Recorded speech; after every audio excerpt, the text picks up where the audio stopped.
Bueno, doncs, hola a tots, benvinguts a sisè capítol de Bitcoin quilòmetre zero. Avui no hi ha res de teoria per explicar, crec, en general, però sí que hi ha coses importants a explicar que no toquen poder al món de criptos o NFT, però que són interessants. I el primer de tot és inflació del 6,8% als Estats Units i 5,6% a Espanya. Del novembre. Del novembre del 2021. Comparant aquest novembre amb el de l'any passat. Sí, és la diferència d'inflació. Sí. Llavors, what? Què ha passat? Sí, bueno, bàsicament jo crec que hi ha diferents raons per la que hi ha aquesta inflació.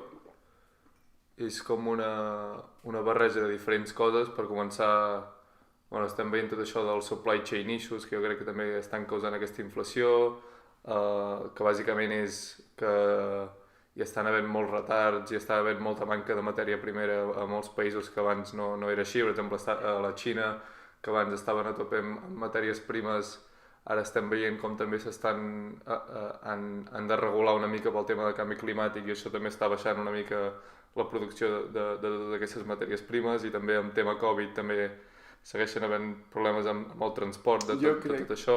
Jo crec que el Covid aquí ja no afecta tant, sinó bàsicament... Però jo crec que en tema de transport segueix afectant. Ha deixat un rastro, és a dir, el que ja ha de fer ja està fet, però crec que quan ve d'esto és un supply chain issue. Per què? Perquè bàsicament el que va passar va ser que es va estructurar una economia global que voltava al voltant d'un sol productor, sí, que és de Xina. Llavors, clar, si aquest productor cau, aquest productor primer de tot té un ceiling, és a dir, arriba un punt en què aquesta persona no pot produir més, aquest país no pot produir més, i aquest ceiling ha arribat. Però ha arribat per què? Perquè estem en el punt en què compres, un senyor gran compra un bastó i porta un xip per saber les passes que fan un dia, no sé què, tot té xips. Llavors, que això és el gran problema realment del supply chain, que s'ha quedat sense la part digital, i veiem empreses de mòbils firmant contractes d'exclusivitat per poder servir mòbils el més ràpid possible, que són 2 mesos. I veiem empreses de cotxes que necessiten xips també pels seus cotxes, que estan presentant els seus cotxes a 1 any i mig, 2 anys vista. Hi ha una manca de xips brutal, perquè tot depèn de la producció que hi ha a Taiwan.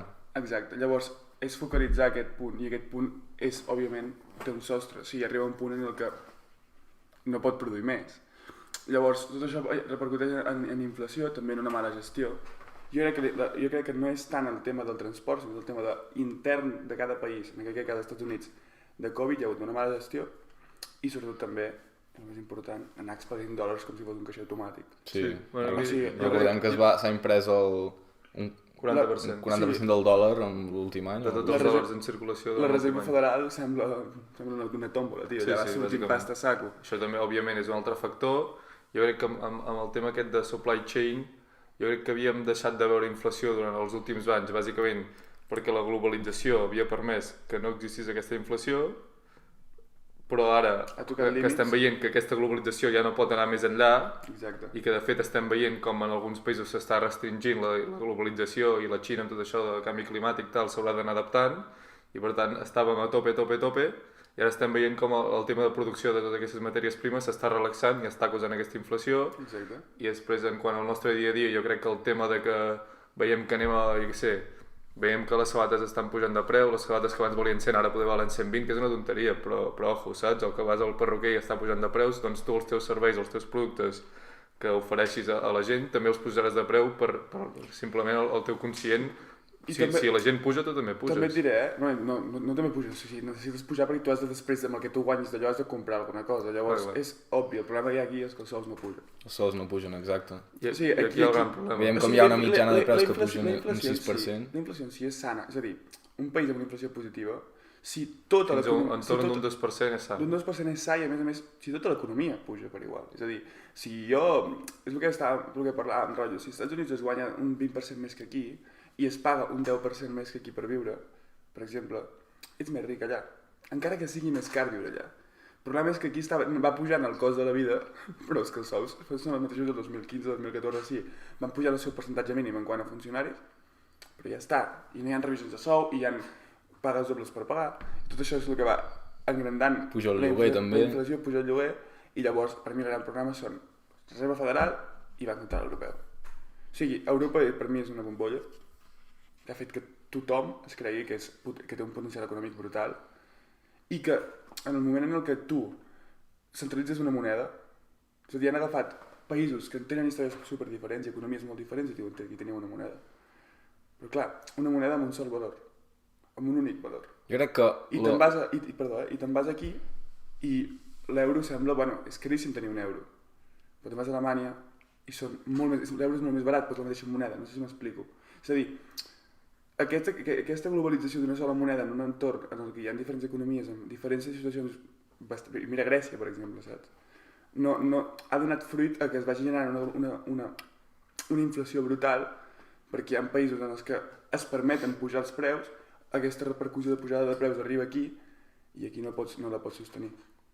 Jo crec que hi ha un problema, és que també la Unió Europea, no sé si que ha deixat entrar molts països que llavors ha anat rescatant i també és un problema que el motor ara d'Europa és Alemanya i no es pot sostenir així. El que dèiem ara, tenen un impressor de bitllets que no li dona sentit a res. És a dir, què vols? Saps? O sigui, quan et fa falta per contrarrestar els efectes del Covid? 100.000 milions? Pues 100.000 milions. I això té conseqüències. Té unes conseqüències brutals. El que has de fer és millorar en estructura, és a dir, invertir tu. No ets tu o sigui, no l'has de generar, no sé com dir-ho, no l'has de generar a un país aquesta liquiditat. Li has de donar l'estructura perquè això no li torni a passar mai més. Sí. I sobretot l'educació en aquest sentit. Hem sacrificat el llarg plaç pel curt plaç. Ja, exacte, o sigui, Europa és un somni des de fa... deu tenir uns 50 anys la història d'Europa, és a dir, des que es va començar a fer la Unió del Petroli, no sé què, tal, va començar així i acaba amb Europa. És un puto somni. Sí, i està clar que imprimir el 40% és a dir, que el 40% dels dòlars que actualment s'hagin imprès en l'últim any, que ara estiguem veient aquesta inflació als Estats Units del 6,8 i que bàsicament si el teu empresari, si l'empresa per la que treballes aquest any no cobres, passem a Espanya, 5,6%, si aquest any no cobres un 5,6% més que el novembre de l'any passat, estàs perdent sou en quant a poder econòmic. És a dir, potser estàs cobrant el mateix, o estàs cobrant un 2% més, però en quant a poder econòmic estàs perdent sou, bàsicament. Igual que deixant els diners al banc. Ets més pobre, això ho... Està clar. I bàsicament, una altra cosa, com s'havia resolt abans la inflació? Doncs normalment la mesura que s'havia pres per part de la Fed, en aquest cas als Estats Units, era pujant l'interès rate, bàsicament, els tipus d'interès. I en Biden no vol, no? I en Biden, i el tema que estem veient als Estats Units, i a Espanya segurament és el mateix, és que normalment es pujaven aquests tipus d'interès perquè no hi hagués tant endeutament, perquè la gent que estigués endeutada no volgués estar encara més endeutada, perquè als Estats Units ara estan a zero, entorn del 0%, per tant, estar endeutat als Estats Units és bàsicament gratis ara mateix, i a més amb la inflació encara molt més. I què vol dir això? Normalment pugem tipus d'interès i reduïm això, no? Reduïm aquest endeutament que ja està bé, però el tema és que aquesta vegada és diferent de les altres, perquè als Estats Units està en nivells d'endeutament públic màxims i bàsicament no es pot permetre pujar els tipus d'interès com a país, perquè no pot tornar a l'endeutament públic que té ara mateix. I per tant estem en un moment que la Fed, per primera vegada, no sap, jo crec, no pot bàsicament controlar aquesta inflació. També et diré, des del meu punt de vista, crec que em fa més por el 5,6% espanyol que el 6,8% americà. Des del meu punt de vista, sí que és un 1,2% més, que és molt, però el que t'estava dient ara, no? O sigui, Espanya té un 5,6 dintre un món que és Europa, dintre una moneda que és l'euro, saps? Que no pot controlar el valor de l'euro. Els Estats Units pot controlar el valor del dòlar. No el baixarà mai. Jo crec que se'ls ha anat de descontrol. Jo crec que pot ser que arribi un punt que el valor del dòlar... És que jo crec que, per exemple, si compares la gràfica de Bitcoin, si la fas al revés, en menys de Bitcoin a dòlar, la fas de dòlar a Bitcoin, veuràs una gràfica que només baixa. Home, clar. I al igual que si en el seu moment fas una gràfica de les pessetes a l'euro, veuràs que és una gràfica que només baixa i que per obtenir un euro en un moment, potser en un moment havien arribat a ser 20 pessetes, però després, al cap d'uns anys, per obtenir un euro, havien arribat a ser 100 pessetes. I és el que està passant ara si compares USD to Bitcoin, no? Per tant, jo crec que tant Estats Units com Europa, en general, són dues economies que estem parlant d'economies desenvolupades, són dos whales, tio. Sí, no estem parlant de problemes economies subdesenvolupades, estem parlant de que actualment les dues potències Estats Units i Europa estan tenint problemes greus en quant a moneda de país. No, però a més, ara mateix és més àgil una economia en desenvolupament que una economia consolidada. És a dir, si tu estàs consolidat, tens clar el que tens. Llavors, canviar és molt difícil, perquè t'ha anat molt bé fins ara. O sigui, és una economia desenvolupada, mira, subdesenvolupada El Salvador, sí, no podria ser el millor exemple del món, perquè no és un dels millors països, però ha reduït molt el seu endeutament, ha reduït coses, ha millorat la seva condició econòmica, en part, òbviament no és tot gràcies, però en part gràcies a Bitcoin i la mineria de Bitcoin. No dic que sigui la solució, no crec que ho sigui, però crec que sí que ara mateix tenir or com a respaldo econòmic d'un país, tenir deute públic com a respaldo econòmic d'un país, és a dir, com a manera de financiar un país i de donar-te credibilitat, crec que està arribant al seu final. Però hi ha d'haver noves maneres, que potser no es diu Bitcoin, saps? Potser es diu, jo què sé, saps? Però que sí que han d'entrar en aquest mercat a saco, perquè si un banc central europeu permet invertir en Bitcoin a través d'ell, o una reserva federal, la gent dirà, vale, joder, si no són invertits d'allà, hi haurà gent amb molta pasta i molt capital que dirà, tu, deixa't estar de Binance, deixa't estar de Coinbase, està molt bé, però sé que això sé que em dona seguretat 100%. Però això ho segueixen tenint, seguretat. Saps que són líquids, saps que és liquiditat pura. Sí. En un endeutament tot és liquiditat pura i no hi ha manera de que no t'ho tornin, i menys als Estats Units em dius, jo què sé, Sudan del Sur, i et dic, vigila, que poder tenir un tipus d'interès altíssim, però és el que hi ha. I per mi el problema, i que encara no ha passat, és, i que si passa serà un problema, és quan es comença a generar estalvi. Si ara la gent està gastant molt. En general, és a dir, per això tenim el problema del supply chain, perquè hi ha molta demanda de tot. Sí. El problema és si s'arriba i es genera suficient risc amb aquesta inflació i amb aquesta alerta de la inflació, si genera tant pànic com per parar aquest consum, aquest alt consum, es genera estalvi, i a la que genera estalvi una economia es para. Automàticament l'economia es para. I si es para una economia, doncs tornem a trobar-nos en un 2007 de puta mare que serà molt xungo sortir. Perquè estàs emmerdant molt, perquè estàs entrant molt a poc a poc. A part que si als Estats Units al final decideix pujar el tipus d'interès, moltes empreses no ho podran pagar i entraran en fallida. País, el tema és aquest, que el propi país també ho podrà sostenir. Està clar que totes aquestes startups, totes aquestes high growth stocks, que estan superendeutades, en el cas de que pugin els tipus d'interès, doncs no podran sostenir l'empresa, bàsicament. Sí. I també afecta això als Estats Units en general, la crisi que pot venir. Jo crec que estem patint les conseqüències de dependre sobretot de Xina i de Taiwan en la majoria de productes que utilitzem al dia a dia. Sobretot amb els xips. Els xips és algo que està totalment centralitzat a Taiwan, però perquè el procés de fabricació d'un xip és tan complexa que per poder-ho portar a un altre país com els Estats Units o qualsevol cosa requeriria molts anys. I les empreses necessiten els xips ara. Llavors, tot depèn de si funciona a Taiwan o no, i per això tenim tants problemes amb el supply de cotxes, de xips pels telèfons, ordinadors, per tot, perquè tot depèn de Taiwan. Sí, totalment. I la tecnologia que hi ha és molt, molt difícil exportar-la a un altre país d'un dia per l'altre i fabricar en un altre país. No, aviam, però sí que és lent, el problema, però no és, el bo és que no és un problema inamovible. O sigui, sí que és un problema, generarà un problema temporal, però espero que després es faci una supply chain dividida. Millor és tenir supply de tot arreu, i ara ho estem veient, o sigui, s'està recuperant molt el fet de tornar a produir des del país propi a un preu més alt. Està bé, i la gent ho està entenent. El problema és quan el consumidor no ho entén. Si el consumidor no ho entén, no t'ho pagarà. Si el consumidor ho entén, que ara és el que s'està donant, s'arribarà a un punt en el que si pot recuperar aquesta economia, és la cosa menys globalista del món, però és que globalitat no vol dir eficiència. Jo sí produeixo a Xina, no sóc eficient. O sigui, sí que econòmicament sóc molt eficient, però jo quan parlo d'un transport en termes de logística és eficient, tens dos gastos, el temps i els diners. Si en aquest cas ets eficient econòmicament, molt eficient econòmicament, però a nivell temporal ets 0% eficient, perquè tarda un mes i mig arribar un contenidor de Xina aquí. I no parlem del que contamina. L'altre dia m'ho vaig estar mirant... Això ja depèn de la teva raó social corporativa com a empresa. Sí, però els 60 barcos més importants de transport de mercaderies contaminen més, que tots els cotxes que hi ha al món.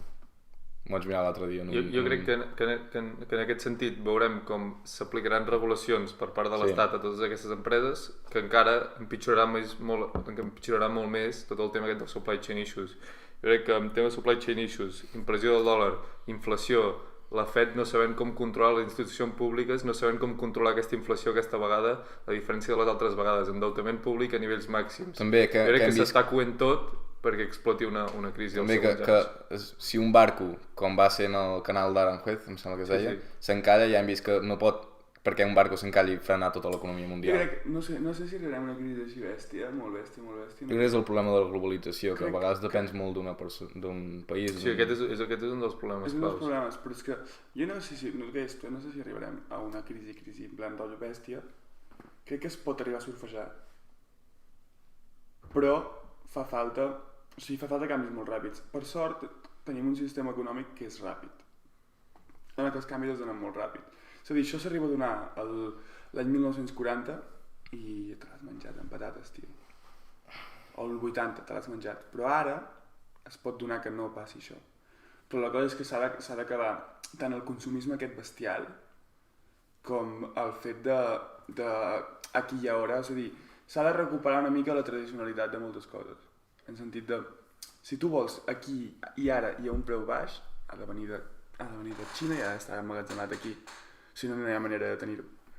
Llavors, jo crec que ha d'evolucionar de la manera de produir, que ja ho està fent, no repeteixo un cop més, que ho està fent molt, però ha d'arribar a un punt en què cada país sigui parcialment autosuficient. Sí, clar. O sigui, una economia... Potencial proteccionisme. Exacte, una economia proteccionista, al final, a tot això n'hi suda la polla. O sigui, Corea del Nord, o sigui, els seus grans problemes, que en té molts, més que virtuts, doncs, n'hi suda la polla, que no puguis fer xips. O sigui, ell fa xips ja. Sí, però clar, el nivell de desenvolupament que hi ha ara... Òbviament. O sigui, no és guai, o sigui, és una merda de país, des del meu punt de vista. Però sí que tots aquests issues els vius diferent. Si això ho portes a una gestió correcta i a un proteccionisme que sigui sa, tio, doncs tens... Clar, un intermig. Sí. Tens un país sa, un país en el que sí, tio, produïm la nostra pròpia roba, produïm tal, no sé què, tio, i proteccionisme no vol dir només produir el país. També puc produir a França. És que jo crec que això de que et demanis un producte de l'altra punta del món i que et surti més barat que de comprar-lo aquí en el barri, això s'acabarà a llarg termini. No, jo crec que és a mig, Bueno, o a mig termini, no ho sé. Sí. I més ara vindrà una recessió econòmica, perquè no pot ser que hi hagin tots aquests problemes i veiem Standard & Poor's i Nasdaq quasi en màxims.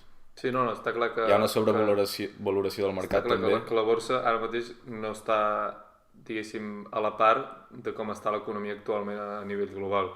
I per tant jo crec que potser no veiem una crisi aquest any o l'any que ve, però jo crec que en els següents anys pot ser que hi veiem una crisi degut a tot això que s'està coent, que el tema de que s'està coent i que hi ha un foc és cert. El tema és si es pot apagar o no. O si pots no cremar-te tant.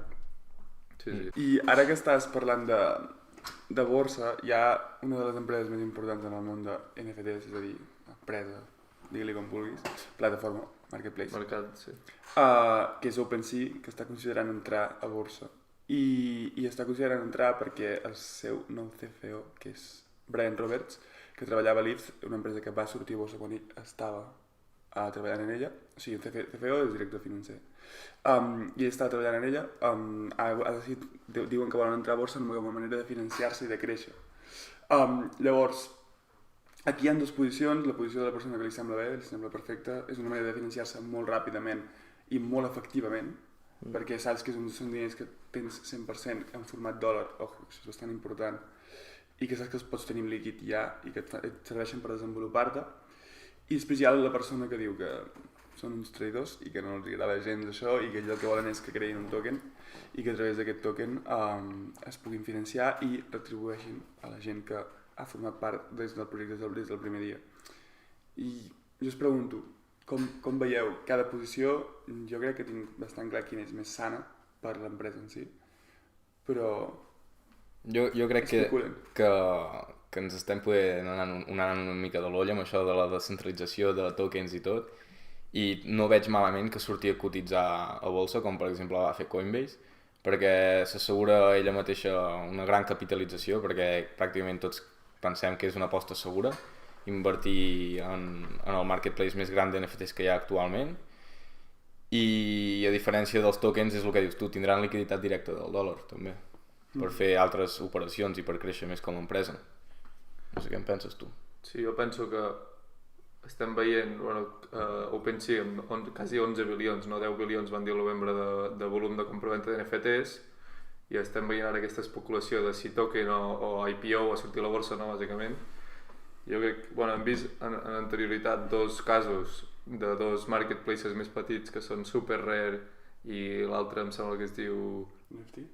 Rarible, Super Rare i Rarible, que són dos mercats de NFT més petits, de compraventa NFT més petits, que ho han fet forma de token, i fins al moment el performance del token no ha anat malament, em sembla, i en canvi diferència estem veient com Coinbase, que va treure va sortir a la borsa bàsicament, l'estoc, l'acció de Coinbase fins al moment no ha tingut el millor performance, si veiem en forma de tal. Però jo crec que sent una empresa com OpenSea, la més gran i la primera d'entrar en el mercat de compra d'NFTs i que va, diguéssim, donar lloc a que les primeres persones que van començar a fer aquesta compra-venta d'NFTs, jo crec que seria un error no donar-los un benefici o donar o tornar a la comunitat, sobretot els més early adopters d'aquesta plataforma, i està clar que l'única manera de fer-ho és a través d'un token i d'enviar tokens del token d'OpenSea a aquests users, perquè és l'única manera de fer-ho. Jo penso més com en Guillem, o sigui, crec que el fet aquest de pensar tant en descentralització a vegades ens torna una mica sonats i no té tant sentit. Està molt bé, però a dia d'avui és impossible, això ja és una cosa que s'ha de tenir claríssima. Un 100% de descentralització és impossible, perquè si tu vols fer servir aquell token per comprar alguna cosa ha de passar a dòlar, per tant ha d'anar a algun lloc en aquest dòlar, no USD, o sigui USDT o el que vulguis, no, ha de ser dòlar estadounidense, que jo vull fer pum i comprar alguna cosa i passar-ho a euro. Per tant, això per un cantó. Per l'altra banda, jo el que veig és que entrant o sigui, tu per entrar a OpenSea no ho has triat. Tu OpenSea no ets comunitat d'OpenSea. O sigui, som comunitat del projecte que siguem, però d'OpenSea no has sigut mai comunitat. Formes part per obligació, per inèrcia, perquè tu és el lloc on has de comprar i vendre, perquè és el lloc que et dona més seguretat per comprar i vendre. Tu ets un usuari, però no ets part de la comunitat. No és com perquè n'hi ha aquest token, però si hi hagués tampoc, o sigui... No, però vull dir que no són part de la comunitat perquè OpenSea no ho ha decidit. No ho ha decidit, però tampoc... Ho pot decidir i pot fer airdrops als users primers que van entrar a la plataforma, pot crear com una moneda, un token que permeti a la gent que ha utilitzat més OpenSea crear com un token de governança que puguin decidir coses i... Això està molt bé. Poder es pot. Però cal. Si la meva pregunta és cal, per què? Perquè, o sigui, és un lloc en el que jo m'he fet, gràcies a OpenSea, he pogut fer diners si he venut un NFT. Si no hagués hagut OpenSea, poder, el meu projecte no s'hagués valoritzat tant, perquè no hi ha tant mercat obert. Sí que jo he pagat a OpenSea, m'estan donant un servei, i estic sent un client. O sigui, no formo part de cap comunitat quan estic a OpenSea. Llavors crec que el token, o sigui, el veig i entenc la teva idea, però per què? Jo crec que al final és una empresa i farà el que més li benefici. Li surti més beneficiat econòmicament. Jo crec que econòmicament la millor manera és entrar a borsa i que allà els hi enxufi liquiditat, i a més, això, ojo, perquè la gent no llegeix això, però tu per entrar a borsa com a empresa, sigui el mercat que sigui, si entres en una línia bursàtil i per tant entres en un índex bursàtil, o sigui, estàs en un mercat regulat, en aquest mercat regulat se't demana una transparència brutal a nivell de comptes. És a dir, se't demana tot. Tot el que et demanin és informació que l'usuari que compra pot veure perquè és pública. Llavors, això que donarà al mercat dels NFTs una transparència increïble. El que es veu com un mercat negre, el lloc on tu vens i compres... I la gent més gran, més tradicional, veurà que això dels NFTs és algo sèrio. Clar, que pot portar adopció, que a nivell econòmic segurament els sortiran més beneficiats, però jo no, l'únic punt que volia fer a favor de que es fes un token seria aquest de tornar a la comunitat que en primer lloc va estar utilitzant aquella plataforma. I per què no fem les dues coses? O sigui, no cal fer un token, només cal donar-te... Un token el poden fer quan vulguin, en veritat. Ells tenen tan fàcil com donar-te l'NFT Early Adopter. Sí, ho podríem fer. I és una col·lecció seva que estigui dintre del seu propi mercat i que et diguin que saben quina cartera tens, pum, NFT early adopter. Jo crec que en el cas de que facin una IPO, aquesta podria ser una bona opció que jo crec que ja deuen haver considerat, no? Una altra manera de tornar a la comunitat inicial, als més early adopters, sense haver de fer el token. Els hi costa zero, perquè la plataforma la tenen feta. És que no cal ni que hi hagi projecte. O sigui, serà com un POA, però d'OpenSea a la red d'Ethereum i ets el puto amo. I ja està. I no cal que et donin res més. Sí que hi haurà... Jo crec que és la manera de fer usuaris. d'ells sortir beneficiats econòmicament i no rebre tant hate de la comunitat inicial, perquè, per exemple, vam veure com un usuari de Twitter que es diu Pranksy, que és un dels més early adopters d'OpenSea, i durant cert temps, no sé si fins ara, però durant cert temps ha estat l'usuari amb més volum de compra-venta que ha realitzat ella a nivell personal amb la seva compte, i deia: estic esperant a que amb l'IPO em donguin els beneficis per ser el primer early adopter, fent una mica com la broma, no?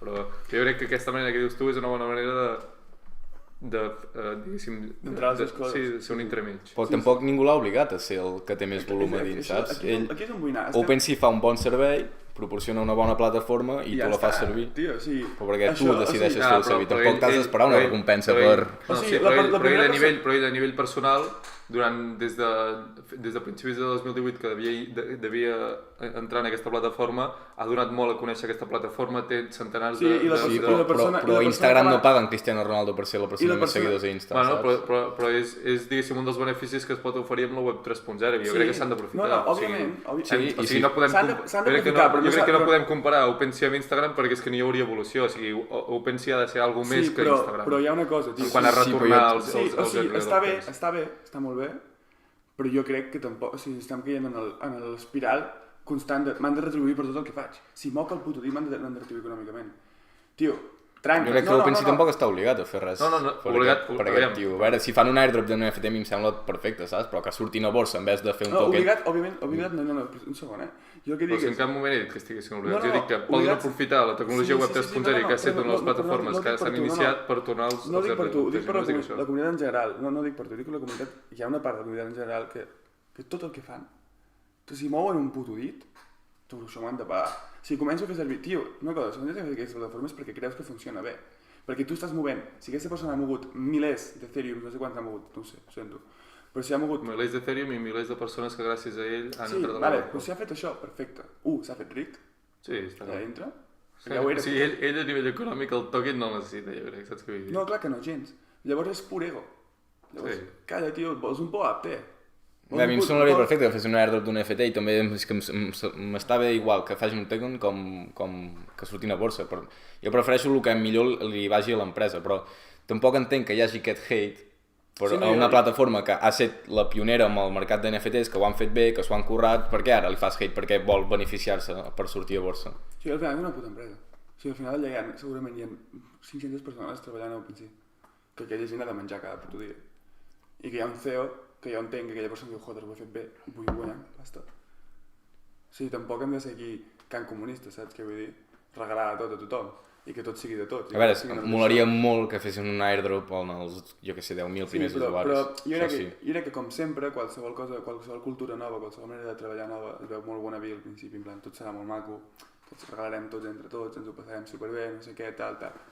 Arriba un dia en el que et cau l'hòstia de realitat i dius, vale, és que hi ha penya que aquí s'ho ha currat i jo no, saps? Hi ha penya que es mereix tenir molt més que jo.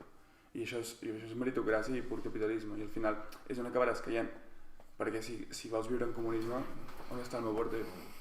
O on està la meva part personal d'un porter? No, però jo no dic res d'això, o sigui, dic meritocràcia en el sentit de que, per exemple, per tornar a posar l'exemple d'aquest en Pranksy, jo crec que per meritocràcia ell es mereix que se li retorni alguna cosa en el cas de que OpenSea ho decideixi fer. Bueno, si OpenSea un dia a ell personalment li vol fer... Bueno, a ell o les 1.000 persones que han tingut més volum o les primeres 10.000 com això també, això se coneix tota la vida com un patrocini.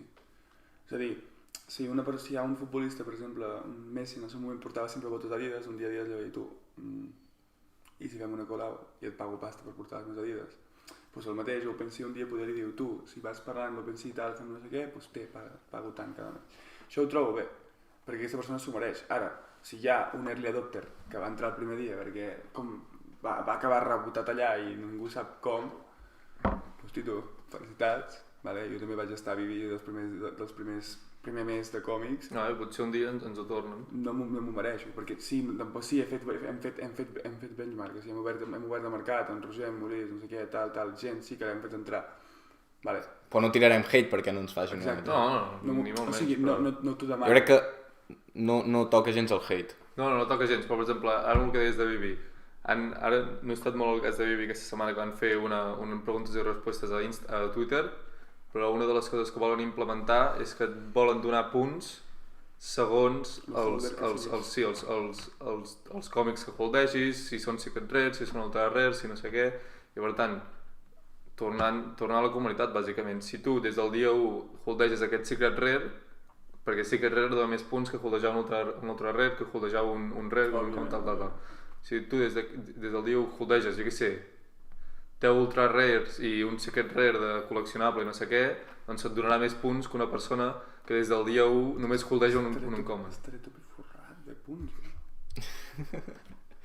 Tot per ser superholder, I aquests punts, però, saps que repercuteixen? És que és el que no vaig acabar d'entendre, no m'hi he fixat molt, però tipus que seran punts que potser en algun moment podràs intercanviar per alguna moneda de la plataforma, no sé, no era molt. Podria ser. Sí, a veure si entra ja Omi. O potser et donen un prestigi dins de l'app. Bueno, primer de tot... El tema dels punts és cert, no sé què hi ha més enllà. Ara hi ha dues coses que per mi van ser tot això. Immutable X o FEA, com dèiem, tio. Immutable X, aquesta setmana jo crec que ara... Sí, cada setmana és la misma mierda, tio. Sembla Ethereum 2.0, això. No, jo sempre me'n reia i deia, Immutable X ja vindrà d'aquí uns anys, no? Però jo crec que han posat peu i ara jo ho veig molt més realístic amb el que van dir aquesta setmana, que m'ho vaig llegir a Twitter, i bàsicament diuen que estan en la fase 2, que la fase 2 és el tema aquest de remintejar tots els col·leccionables i tots els còmics a la blockchain d'Ethereum. No ho pagarem nosaltres. No, ho fan Sí, ells. L'estan fent ara mateix aquest procés. Sí, remintejar serà automàtic, tu no hauràs de fer res. No, estan remintejant ells, tot això. Però bàsicament, aquesta fase 2 la volen acabar abans de fi d'any i després a principi de l'any que ve començaran la fase 3, que ara no sé ni què és, però que és l'última fase i que començarà al gener. Per tant, jo crec que ara sí, a nivell realístic, podem dir que gener-febrer pot ser un bon moment per Immutable X. Jo crec que fins ara se'ns havia dit Immutable X, no sabíem ni quines fases hi havia ni què s'estava fent en cada fase. Ara s'estan centrant, estan sent més realistes, estan dient que aquesta fase acaba abans de fi d'any i la següent començarà al gener. Jo crec que gener, això per un cantó. Febrer, març, sent molt conservador... Immutable X abans que Fiat. Jo crec que no volen treure Fiat, de moment. Jo crec que Fiat també ho van parlar. Van dir, primer ho farem per 1.000 usuaris, després per 2.000, després per 3.000, 4.000, 5.000, 6.000... Per no generar una liquiditat. Sí, per tant, jo crec que abans d'Immutable X potser el Fiat està disponible pels o menys, o molt menys, saps? Potser pels primers 10.000 o 50.000 usuaris. De manera aleatòria, no? Jo crec que els primers usuaris ho volen fer, en plan, volen començar així, no ho sé, crec que és el que vaig llegir, que ho volen fer de manera escalada, però jo crec que no és aleatori, crec, Pot ser. Però bàsicament jo crec que faran un entremig, de manera que, mentre estan fent lo d'Immutable X, de manera escalonada treuen lo del Fiat, per tant, jo crec que el fi és mantenir el mercat estable mentre es fa tot aquest procés, saps? Que bàsicament que no treguin Fiat per tothom i que hi hagi una pujada baixada tal. Aquí ara criticàvem al principi, però estem veient la gestió brutal. Jo crec que ho tenen molt ben pensat. D'una empresa que és Vivi, que és hipercentralitzada i que si un dia cotitza a borsa, Vivi no vol dir res. Perquè està treballant amb empreses que cotitzen a borsa. És a dir, ojo amb Vivi, jo he dit sempre ojo amb Vivi. O sigui, van, no diuen res, pim-pam, de cop i volta diuen sí, està fent no sé què, fase 3 ja. I tu, i la 1 quan la vas fer? Perquè ningú s'ha enterat que hi havia una fase 1. Saps? Si... No sé, això està guai. Això per un cantó. L'altre, i més important, em queden, ara a dia d'avui, queden 20 dies perquè Coinbase tregui el puto NFT. És veritat, Marketplace NFTs. O sigui, tenen 20 dies. O això o vaig a picar timbres i dic, tu, què passa? Quants usuaris hi ha a la waitlist? Més de 2 milions i mig, em sembla. Sí, i més. Jo crec que més. Més de 2 milions i mig l'última vegada que ho vaig veure fa, no sé, fa un parell de setmanes, però això de Coinbase NFT tenen 20 dies. Abans de fi d'any, sí. Tenen 20 dies. O sigui, tenen 20 dies o Coinbase a mi em cauran malament. O sigui, m'hauran timat a la cara, saps? Jo vull dir... Sí, és que jo pensava, entro, veus algun tuit... Però Coinbase cotitza a bolsa i hi ha hagut hate? No sé. Serà un mercat d'NFTs que està cotitzant també a borsa. Sí. Bueno, però cotitza a borsa, però perquè tampoc, o sigui, no tenen token propi, això primer de tot, Però també cotitza a borsa però des de fa molt temps. Rotllo, en aquell moment en el que la centralització ni es parlava, que la Web3... Bueno, no fa tant, fa 4 o 5 mesos. Sí, però és que en aquell moment, fa 4 o 5 mesos, quan era? Encara el boom aquest de NFTs i de llibertat i metaverso... No, estava començant. No, o sigui, hi havia gent, l'únic que potser nosaltres no estàvem tan posats. Eren 4 posats. rates, tio.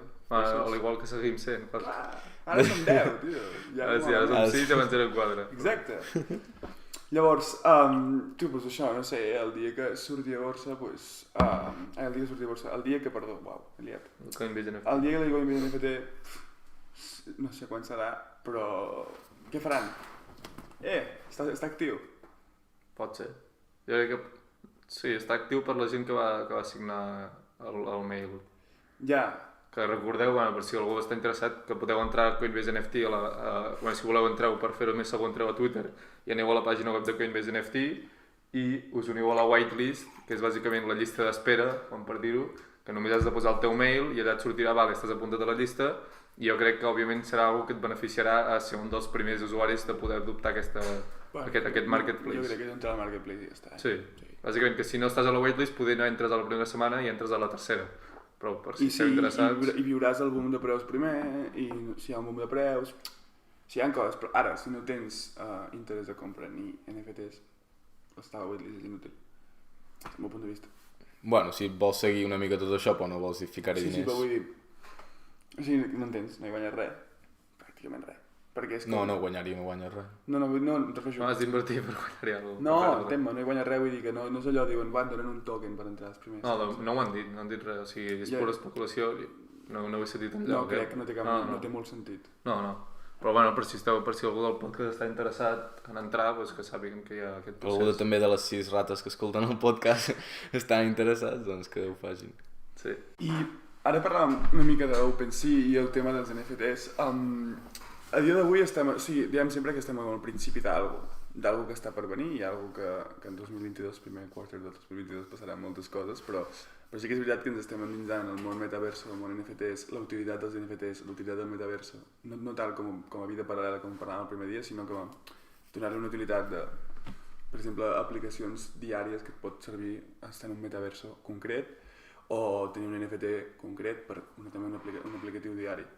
Però clar, estem en el moment de la revolució del profile picture, és el millor del món, o sigui, això està claríssim, o sigui, és el que genera més market cap, veiem a OpenSea, veiem... Que ha tingut més volum aquests últims mesos. Més volum els últims mesos, o sigui, veiem, òbviament, CryptoPunk, perfecte, Bored Ape, Mutant Ape, llavors també veiem tots els altres projectes com els que podem holdejar nosaltres, que també segueixen sent projectes de profile picture.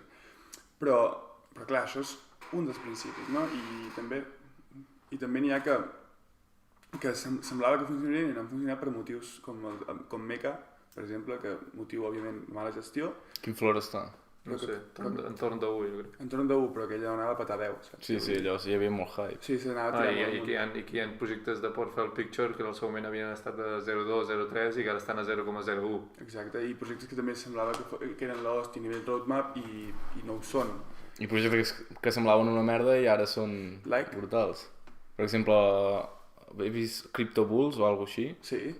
Sí, va sortir fa poc, En plan, era equip anònim, jo vaig dir que és això, no sé què, i ojo, saps? Bueno, però també hem d'esperar com va, perquè fa una setmana que estan. Al final també és una mica com gestiones la teva comunitat i com podries ser un equip anònim però poder per discurs són l'hòstia, saps què vull dir?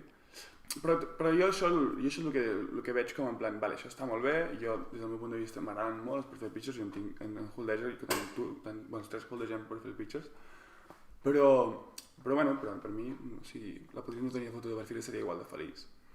O sigui, crec que el que hi ha darrere és important i el que pot venir més endavant. Llavors, aquí ja arriba com una discussió de què és una bona inversió i què és una mala inversió, com detectar-la, com no, què és el que arribarà algun dia a ser alguna cosa i què no arribarà mai a ser res. Jo crec que estem en un moment molt complicat per saber què és una bona i una mala inversió, perquè no sabem com serà tot el tema del metaverso, sabem que és el futur però no sabem quin metaverso serà líder d'aquí 10 anys, quins projectes tiraran endavant, i jo crec que ara la majoria d'inversions d'ara se'n fracassaran. Jo crec que molt poques seran les que... Per tant, com fracassar, no sé si fracassar o no arribaran a ser el que podrien ser. No, però jo crec que la majoria arribaran a fracassar i jo crec que està ben dit perquè bàsicament, com vam veure el 2016-2017, amb tot el boom de noves criptomonedes, que en aquell moment Metaverse i NFTs no es parlava, hi havia el boom de les criptos, no? de criptos més petites que tenien projectes de l'hòstia, tal.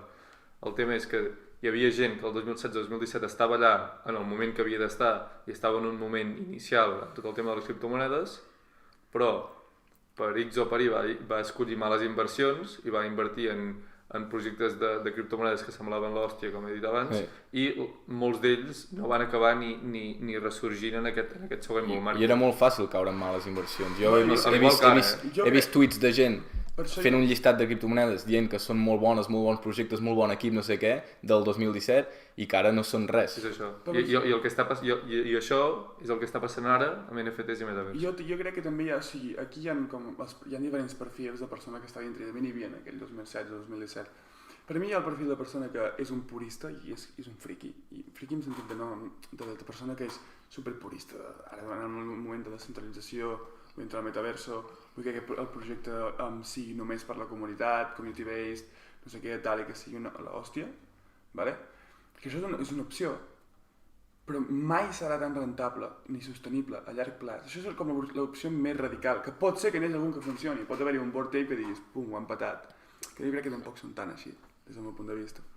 Però crec que t'has d'enganxar alguna que tingui una mica de forma si vols viure a llarg plaç. Per exemple, l'exemple que et puc donar, dels projectes que podria tenir, més coneixem perquè són els que algun d'ells té. Un partner del Pick and Club, per exemple, està registrat com a empresa al Regne Unit i allà és on fan les seves transaccions econòmiques. Llavors, això et dona seguretat, perquè per molt que sigui sacrificar descentralització, és sa perquè això et dona seguretat, perquè és una empresa que està ja basada en algun lloc i saps on pots anar a reclamar si un dia aquesta empresa se'n va tomar pel cul, saps on anar a parlar.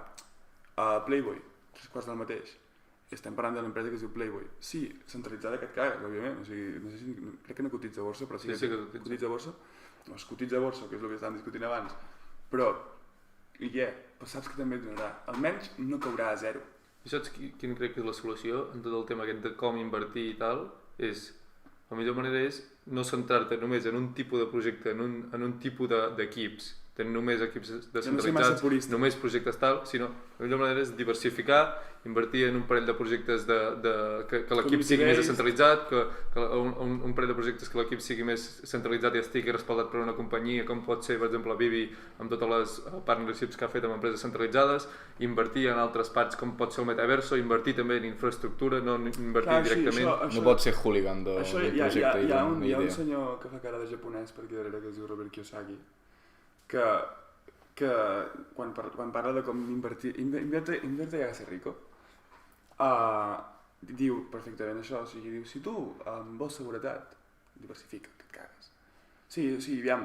El tema és que estem diversificant dins d'un món supervolàtil, és a dir, no estem diversificant el meu 50, el 20% a Coca-Cola, 20 no sé què, diversificar dins d'aquest món. Però és la mateixa dinàmica. Sí. O sigui, si tu tinguessis 50 Ethereums, i els has de repartir, el que faria una persona que et vol tenir risc zero és dividir al màxim aquests Ethereums.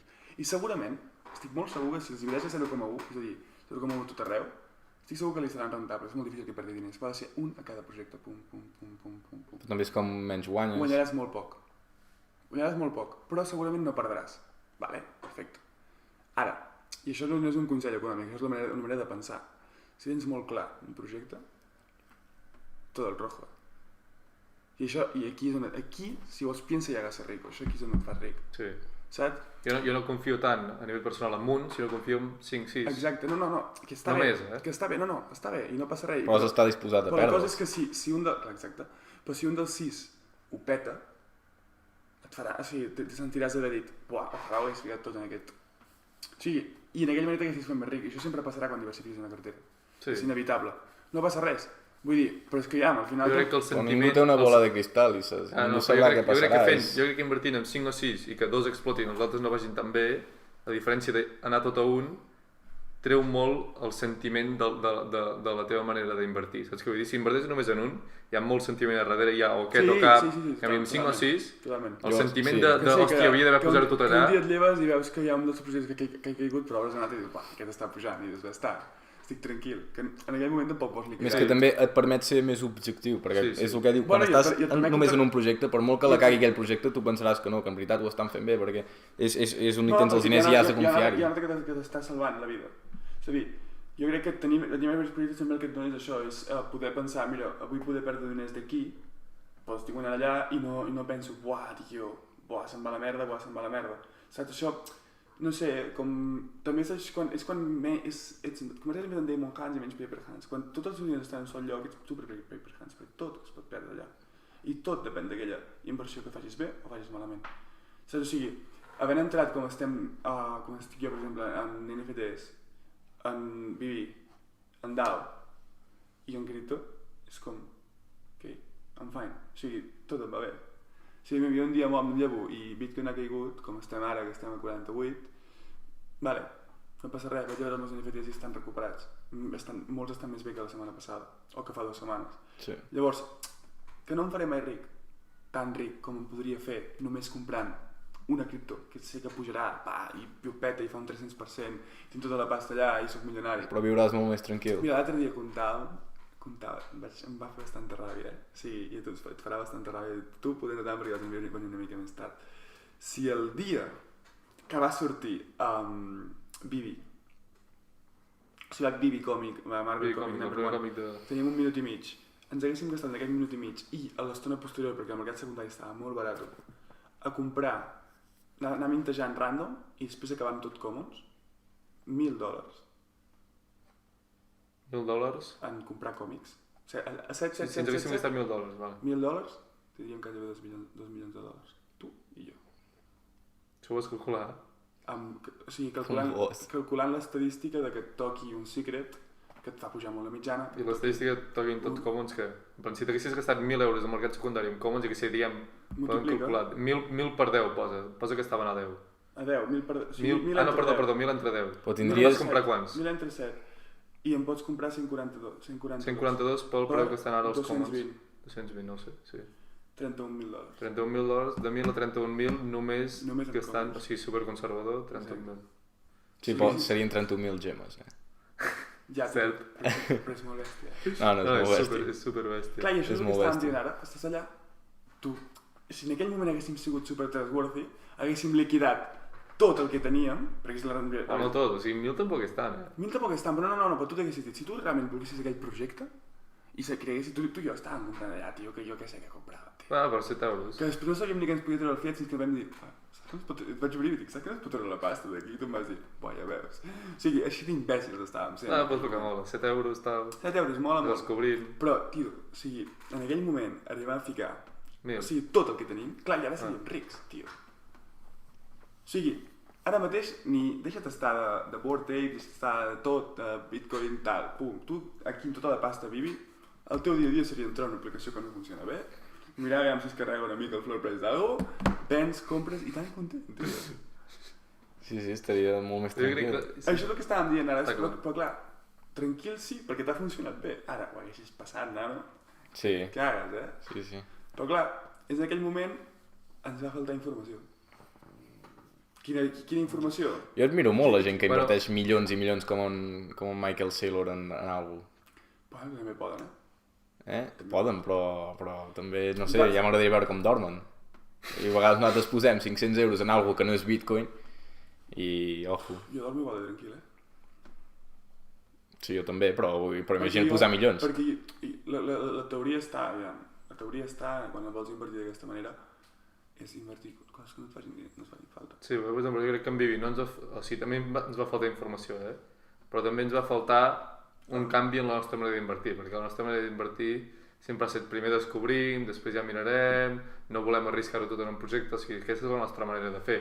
Jo crec que és correcte, pel tot el tema que dèiem de diversificar, tal, dins d'un mercat supervolàtil com són els NFTs i el metaverso. I per tant jo crec que hem de trobar, diguéssim, jo crec que l'objectiu és, com dèiem abans, no?